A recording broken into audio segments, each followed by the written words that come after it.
ያለ ቅዱስ ያሬድ ዜማ ቤተክርስቲያን የምትፈጽመው ምስጢር የላት እና ቅዱስ ያሬድ ስለዚህ መጽሐፉም እውነተኛ ስም ነው ያለው። ድጓ ማለት አባቶቻችን ደግደገ፣ ቀጠነ፣ ረቀቀ ብለው ድጓ ብለው ረቂቅ ጽሑፍ ማለት ነው ይላሉ። ዛሬ ግን ማተሚያ ቤቱ ስላጎለው ትርጉሙ ትንሽ ችግር ገጥመዋል ማለት ነው። የድሮውን አይተው በዚያ ነው ያሉ። ግን ድጓ የሚለው ድግ የሚባላል አማርኛ ማለት ነው። ድግ ማለት ትጥቅ ማለት ነው።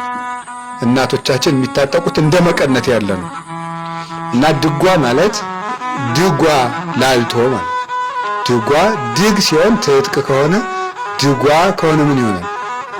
ትጥቋ ይሆናል ማለት ነው። የማን የቅዱስ ቤተክርስቲያን ትጥቋ ነው። የቅዱስ ያሬድ ዜማ ትጥቋ ነው። ትጥቅነቱ በሁለት ወገን ነው። አንደኛው በዜማነቱ በራሱ ለአምልኮ በመሆኑ፣ ሁለተኛው እዚያ ውስጥ ያሉት ምስጢራትና ትርጓሜያት በሙሉ ለቅዱስ ቤተክርስቲያን ትጥቅ ናቸው። ትጥቁ የታጠቀ ሰው ጌታ ምንድነው ያለው? ወገባችሁ ምንድነው ያለው? ቅኑቱ ሀቆ የልብክሙ ወገበ ልቡናችሁም ታጥቃችሁ ኑሩ ነው ያለው። ወገባችሁ የታጠቀ መብራታችሁ የበራ ይሁንና የታጠቀ ሰው እንዳይደክም፣ ቤተክርስቲያን እንዳትደክም በአንድምታ በምስጢራት መጻሕፍት በማስታረቅ በመተርጎም በመመሰጥ